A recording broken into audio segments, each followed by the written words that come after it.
What's up, everybody? Welcome back to the Retro Review. Glad to meet you again, or should I say, glad to e-meet you again.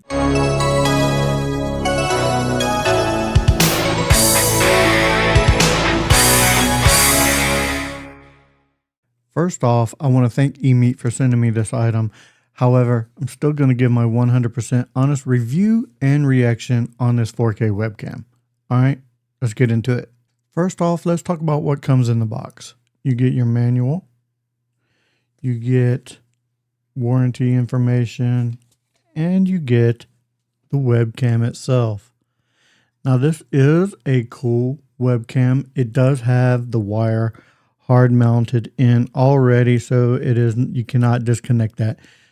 I like my webcams to be able to disconnect when I need to. It does have a nice little privacy shutter right here, little slider. And this is a ring light. So we will be testing out the ring light and everything as well. So let's go ahead and plug this in and see what it actually looks like right out the box. All right, this is what the EMEET S600L looks like right out the box. I don't think it's a horrible looking image looking at it on my screen. It does need some tweaking, maybe a little bit more saturation, a little bit of darkness put in. I don't know, for what I like to use it for. So we're going to go into the EMEET Studio and let's see if we can tweak this to make the image look a little bit better. All right, we are now in the EMEET Studio. I already set up a custom image and this is what it looks like. I think it looks much better than the out-of-the-box settings. But before I really get into the studio, I want to talk to EMEET directly. EMEET, get rid of this bright white studio.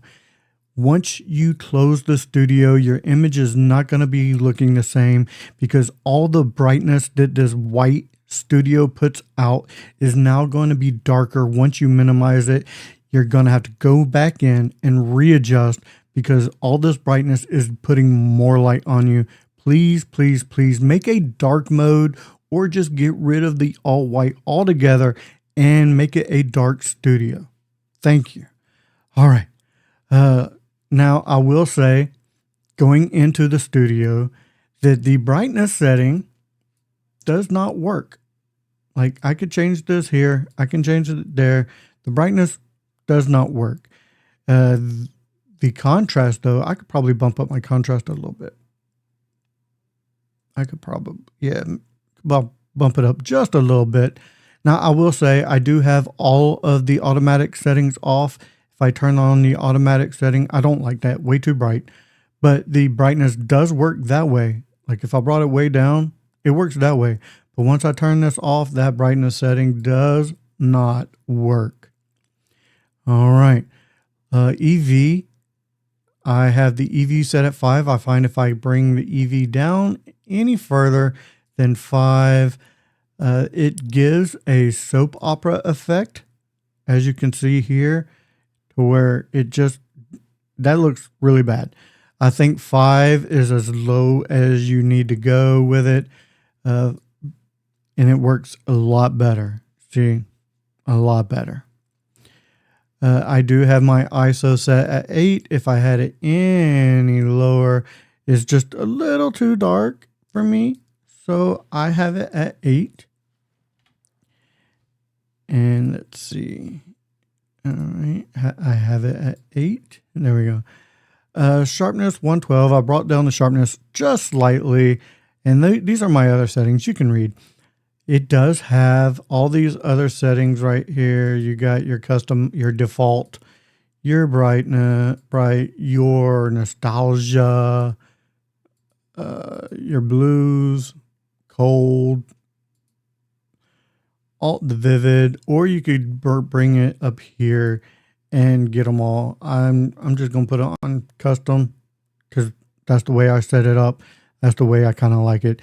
It does not look bad. You got rid of a lot of that grain that was in there. So I find it putting it on custom and setting it up yourself, you can get rid of a lot of the grain that's in the image if you do it that way. Now you do have, you can go in here and you can flip your image any type of way.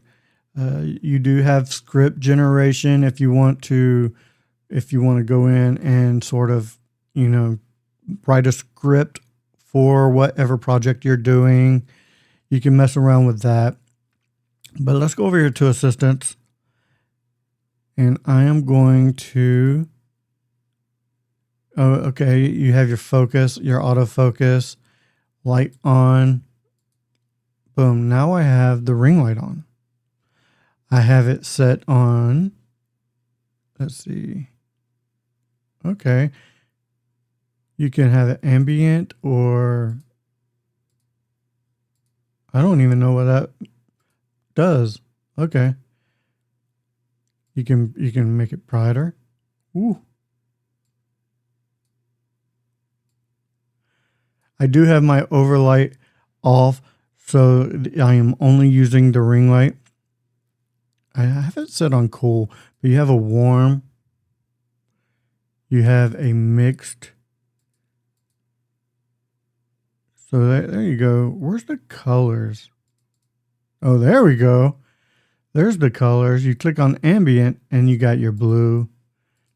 You have your pink, an orange, a yellow, a blue, purple, and you got like a little rainbow effect.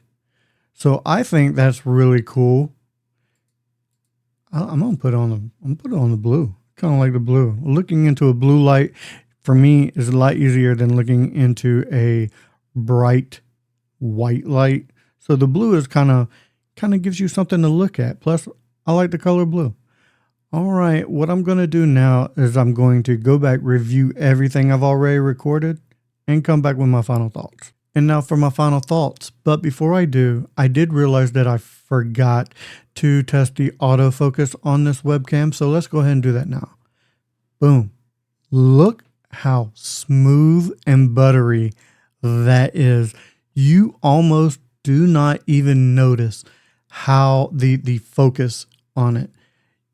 It is very cool. That is very quick, very smooth. You don't even notice it.